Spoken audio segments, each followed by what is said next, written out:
This is an audio lecture about the 5G fifth generation, जो कि science की PT में है। तो इसके बारे में हम क्या कह रहे हैं कि इंडिया का first 5G test bed inaugurate हो गया है। So that's about the news.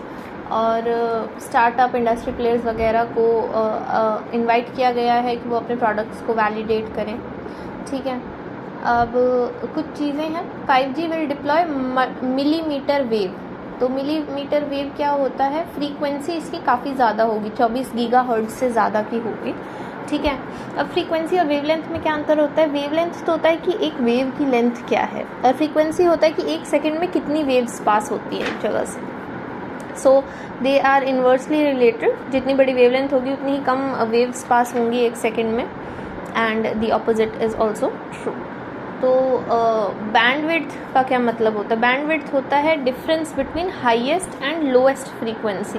तो बेसिकली ये बताता है कि स्पीड पे डेटा ट्रांसफ़र हो रहा है। ठीक है, हाईएस्ट और लोएस्ट फ्रीक्वेंसी का डिफरेंस होता है ये, और किस स्पीड पे डेटा ट्रांसफ़र होता है, आम भाषा में ये बता सकते हैं। 5G में मोर देन 1 गीगाबाइट्स पर सेकंड के हिसाब से की स्पीड से डेटा ट्रांसफ़र होता है। मतलब हर सेकंड ये 1 गीगाबाइट्स का डेटा ट्रांसफ़र कर सकता है। इसमें लेटेंसी काफ़ी कम है, 10 मिली सेकेंड से भी कम है, और स्पीड भी हमने बता दिया 200 से 400 Mbps। तो बैंडविड्थ और फ्रीक्वेंसी स्पीड में ज़्यादा अंतर नहीं है, इतना लोड भी लेने की ज़रूरत नहीं है। 5G क्या है? अमेलगमेशन ऑफ वेरियस टेक्नोलॉजीज़ हैं, जैसे मासिव मीमो है, small cell station, mobile edge computing, beam forming. अब मासिव मीमो का मतलब क्या होता है? मीमो होता है multiple input and multiple output. तो ये क्या है? मल्टीपल सिग्नल्स एक साथ भेज सकता है, इनपुट में भी और आउटपुट में भी। तो इसलिए इसको मल्टी यूज़र मीमो कहते हैं, और बहुत सारे भेज सकते हैं, तो मासिव।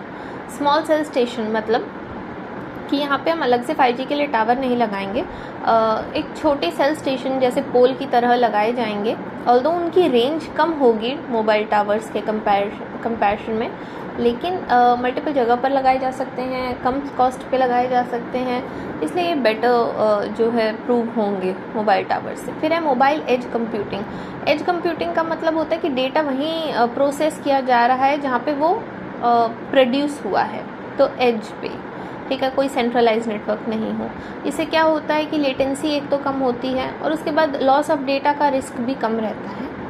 जैसे सेल्फ ड्राइविंग कार्स है, ऑटोनमस रोबोट्स हैं, ये मोबाइल एज कंप्यूटिंग है, जहाँ पर इन्हें इनपुट मिलता है, ये वहीं पे उसको प्रोसेस कर लेते हैं।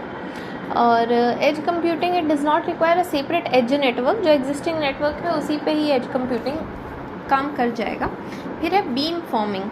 तो इसमें क्या है? डेटा जो है बीम्स के थ्रू ट्रांसफ़र होगा। अब आप कंपेयर कर सकते हो कि एक बीम से ट्रांसफ़र होगा तो ज़्यादा डायरेक्टेड होगा, कम स्कैटरिंग होगी, और बेटर एनर्जी होगी, डेटा में ज़्यादा एनर्जी होगी in compare this to torch and a bulb. ठीक है, फिर आएगा 5G ऑपरेटर्स जो है वो हायर फ्रीक्वेंसी पे है, मतलब पुराने जो 4G 3G है उनसे ज़्यादा फ्रीक्वेंसी है 5G की, तो ये अंडरस्टूड सी बात है। एंड इसका मतलब ये भी है कि वेवलेंथ छोटी है। एंड इन्हांस्ड थ्रूपुट, तो बहुत ज़्यादा थ्रूपुट है, तो काफ़ी सारे साइमल्टेनियस कनेक्शंस भी हैंडल कर सकते हैं। तो इसी से रिलेटेड एक टर्म है नेटवर्क स्लाइसिंग, जिसमें कि एक फिज़िकल नेटवर्क को वर्चुअली कई नेटवर्क्स में डिवाइड किया जा सकता है, और उस हिसाब से जो काम हमें चाहिए उस हिसाब से उस एक ही नेटवर्क से मल्टीपल काम हो सकते हैं। जैसे लाइव स्ट्रीमिंग में फास्ट इंटरनेट चाहिए तो वो मिल जाएगा, और टेक्स्ट मैसेजेस में कम इंटरनेट चाहिए वो मिल जाएगा, वीडियोस देखने की गुड क्वालिटी चाहिए तो वो भी हो जाएगा। तो एक नेटवर्क को हमने मल्टीपल वर्चुअल नेटवर्क्स में डिवाइड कर दिया है। उसके अलावा गवर्नमेंट ने भी कई स्टेप्स लिए हैं, जैसे cellular operator association of India, जो कि एक नॉन गवर्नमेंट ट्रेड ऑर्गेनाइजेशन है and it is registered as a society, उसने एक 5G इंडिया फोरम बनाया है। तो क्वेश्चन आ जाए कि 5G इंडिया फोरम किसने बनाया है? तो वो बनाया cellular operator association of India, COAI ने 5G इंडिया फोरम बनाया है। डिपार्टमेंट ऑफ टेलीकॉम वगैरह कह सकते हैं वो कन्फ्यूज़ करने के लिए, कन्फ्यूज़ नहीं होना है। ओके, अब हम आ जाते हैं अगले पेज पर है कि और गवर्नमेंट ने क्या किया है, कि वर्टिकल एंगेजमेंट पार्टनरशिप इनवाइट किया है वगैरह। अब आ जाते हैं 5G स्पेक्ट्रम के टाइप्स क्या क्या हैं। लो बैंड स्पेक्ट्रम होता है, एक मिड बैंड होता है, एक हाई बैंड स्पेक्ट्रम होता है। लो बैंड स्पेक्ट्रम का मतलब क्या है कि उसकी कवरेज तो काफ़ी वाइड होगी, लेकिन स्पीड जो है वो उतनी अच्छी नहीं हो पाएगी, ठीक है। तो थिनली पॉपुलेटेड एरियाज या इंडोर कवरेज में काफ़ी हेल्पफुल है। On the other hand high band जो है उसमें शॉर्ट डिस्टेंस पे ट्रैवल होगा डेटा, लेकिन स्पीड काफ़ी फास्ट होगी। और मिड बैंड जो है इन दोनों का ही इंटरमीडिएट सा है। फाइबराइजेशन देख लेते हैं क्या होता है। नए फाइबर्स लगाए जाएंगे जो कि दो मटेरियल्स से मिलकर बने होंगे, जब बेटर कनेक्टिविटी होगी, ठीक है। इंडिया में फ़िलहाल सिर्फ 33% टावर्स जो हैं वो फाइबराइज्ड हैं, बाकी डेवलप्ड देशों में 90% तक भी है। बट इन विच वे फाइबराइजेशन में दो मटेरियल्स यूज़ होंगे, ज़्यादा अच्छा रिफ्लेक्टिव इंडेक्स होगा और सिग्नल जो है it undergoes total internal reflection, तो सिग्नल स्ट्रॉन्ग रहेगा लास्ट तक और कम वेस्टेज होगी, ठीक है। और 5G में हैकिंग का रिस्क बढ़ भी जाता है एज कंप्यूटिंग की वजह से, ठीक है, क्योंकि एज कंप्यूटिंग में साइबर सिक्योरिटी कंसर्न्स होते हैं। उसके अलावा अब हमें और कुछ एक टर्म्स के बारे में जानना ज़रूरी है, जो कि है telecom standard development society of India. ये भी एक सोसाइटी ही है जो ऑपरेटर्स, मैन्युफैक्चरर्स वगैरह से मिलकर बनी है और ये स्टैंडर्ड्स डेवलप करते हैं। टेलीकॉम स्टैंडर्ड डेवलपमेंट सोसाइटी एक सोसाइटी है जो कि डेवलप करते हैं स्टैंडर्ड्स। तो एक ऑटोनोमस सोसाइटी को ही स्टैंडर्ड डेवलप करने का काम दिया पड़ा है हमने। और फिर है ITU, इंटरनेशनल टेलीकॉम यूनियन, एक UN स्पेशलाइज्ड एजेंसी है। शुरू से UN एजेंसी नहीं थी क्योंकि 1865 में बन गई थी। ये one of the first international organisations थी और UN से बहुत पहले बन गई थी, ठीक है। और अब 3GPP क्या है? Third generation partnership project. ये अम्ब्रेला टर्म है for a number of standard organisations which develop standards for mobile telecom. जैसे हमने ऊपर डिस्कस किया कि TSDI स्टैंडर्ड डेवलप करता है, इसके अलावा और भी बहुत सी कंपनियां हैं, ऑर्गेनाइजेशंस हैं जो अलग अलग चीज़ों के लिए स्टैंडर्ड डेवलप करती हैं, चाहे वो मोडेम हो सकता है, चाहे वो स्क्रीन हो सकती है, नेटवर्क हो सकता है, अलग अलग चीज़ें हैं, तो उनके अलग अलग स्टैंडर्ड्स हैं। और ये third generation partnership project 3GPP उन सभी ऑर्गेनाइजेशन का, उन स्टैंडर्ड डेवलपिंग ऑर्गेनाइजेशन का एक ग्रुप है। एक directorate general of civil aviation ने कुछ कंसर्न्स रेज किए रिगार्डिंग 5G बैंड, कि वो फिडल कर सकता है या इंटरफेयर कर सकता है with aircraft radio altimeter which operate in mid C band. तो दोनों ही 5G और एयरक्राफ्ट ऑपरेटिंग का जो सिग्नल है वो मिड सी बैंड में ऑपरेट करता है, और क्योंकि वो इकट्ठे ऑपरेट करेंगे तो हो सकता है इंटरफेयर करें, और एयरप्लेन्स के मूवमेंट के साथ इंटरफेयर करने का मतलब है काफ़ी डेंजरस हो सकता है, ठीक है। बाकी यूनियन कैबिनेट ने अलाउ कर दिया है private captive 5G telecom network in India. तो प्राइवेट कैप्टिव मतलब with in the company he use करना है, प्राइवेट बेसिस पे अलाउ कर दिया गया है। Setup by private entity for the use of enterprise concern and no one else. मतलब सिर्फ वो एंटरप्राइज ही खुद यूज़ कर सकती है, कहीं बाहर यूज़ करने के लिए नहीं देना है, कैप्टिव यूज़ करना है। कैप्टिव यूज़ हमने कोल में भी पढ़ा था। अब अगले पे आ जाते हैं 5G स्पेक्ट्रम ऑक्शन पर। बस ये है कि स्पेक्ट्रम का एलोकेशन किया गया और 1.5 लाख करोड़ रुपए पैसे मिले हैं। स्पेक्ट्रम का एलोकेशन, एक तो स्पेक्ट्रम सॉवरेन असेट होता है, मतलब सरकार का एक असेट है, और दूसरा उसका ऑक्शन करके गवर्नमेंट को जो रेवेन्यू मिलता है उसको नॉन टैक्स रेवेन्यू रिसीट कहते हैं, कैपिटल रिसीट नहीं, रेवेन्यू रिसीट।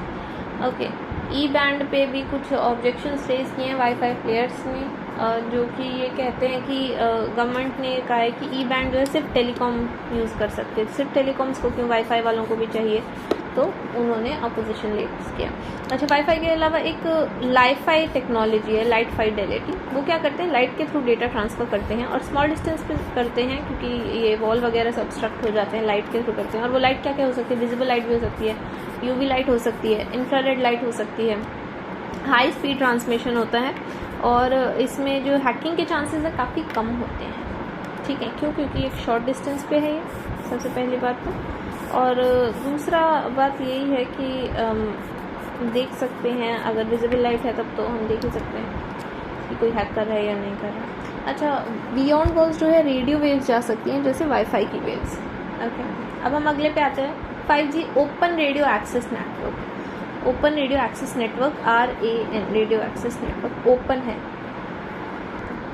तो ओपन रेडियो एक्सेस नेटवर्क, एक तो रेडियो एक्सेस नेटवर्क क्या होता है, वो नेटवर्क जो कि कनेक्ट करता है मेन नेटवर्क से एंड यूज़र्स को। तो एंड यूज़र्स और मेन नेटवर्क के बीच में जो नेटवर्क होता है उसको रेडियो एक्सेस नेटवर्क कहते हैं। आगे हम एक्सेस नेटवर्क और कोर नेटवर्क के बारे में पढ़ेंगे। रेडियो एक्सेस नेटवर्क तो ये बात हो गया। अब ये कह रहे हैं ओपन रेडियो एक्सेस नेटवर्क हम अलाउ करेंगे, ठीक है। इसमें क्या है कि करेंटली कोई भी हार्डवेयर या सॉफ्टवेयर लेना हो उस एक्सेस नेटवर्क से रिलेटेड तो वो एक ही कंपनी से आना चाहिए, रूल है। तो मिक्स करना vendors with respect to software hardware मुश्किल हो जाता है। ओपन रेडियो एक्सेस नेटवर्क मतलब किसी भी उससे हम हार्डवेयर ले सकते हैं, कोई डिफरेंट कंपनी सॉफ्टवेयर ले सकते हैं। तो ये ओपन पॉलिसी इन्होंने अप्लाई की है। तो मल्टीपल सप्लायर्स जो हैं इसमें आ जाएंगे। बेनिफिट क्या होगा, डेटा सेंटर इकोनॉमीज़ होगा टू रेडियो नेटवर्क, क्योंकि वो देख सकते हैं कौन से का ज़्यादा सस्ता क्या चीज़ है। वेंडर डाइवर्सिटी हो जाएगा, कंपटीशन बढ़ेगा, इनोवेशन बढ़ेगा और लोअर कॉस्ट ऑफ ओनरशिप और इंटेलिजेंट एंड प्रोग्रामेबल नेटवर्क्स तो इनकॉर्पोरेट कर सकते हैं, ठीक है। Better quality, better pricing. अब आ जाते हैं हम स्टैंड अलोन 5G पे।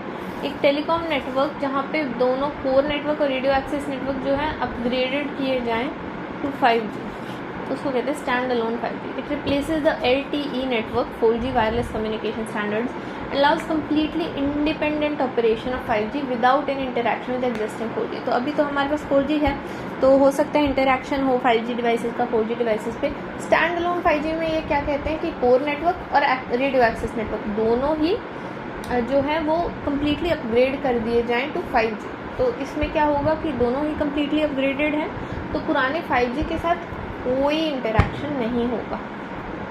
एंड नॉन स्टैंड अलोन में क्या है, इसका उल्टा है, built over existing 4G network, तो थोड़ा बहुत इंटरेक्शन भी हो सकता है। ओके, अब स्टैंड अलोन का एडवांटेज क्या है, superior voice quality, significantly speed increase हो जाएगी, लोअर लेटेंसी, जो भी 5G के एडवांटेजेस हैं। और चैलेंजेस क्या है कि बहुत ज़्यादा कॉस्ट लगेगी और सभी फ़ोन्स में अभी 5G सपोर्टिंग सिस्टम नहीं है और सभी से उम्मीद करना कि वो फ़ोन बदल देंगे, that's also too much to ask for. अब रेडियो एक्सेस नेटवर्क और कोर नेटवर्क के बारे में कुछ बताएं। रेडियो एक्सेस नेटवर्क क्या करते हैं, जो मेन नेटवर्क है उसको अल्टीमेट यूज़र्स से कनेक्ट करते हैं और कोर नेटवर्क क्या है, वो आपस में जो लोकल सर्विस प्रोवाइडर्स हैं, नेटवर्क प्रोवाइडर्स, उन्हें कनेक्ट करता है। इसका मतलब क्या है कि जियो का टावर है, जियो के सारे कस्टमर्स हैं, तो उनको कौन कनेक्ट करेगा, जियो के टावर को जियो के कस्टमर से, रेडियो एक्सेस नेटवर्क। और कोर नेटवर्क क्या करेगा, जियो को, भारती एयरटेल को, वी को, इनको कनेक्ट करने का काम करेगा। So this was about 5G।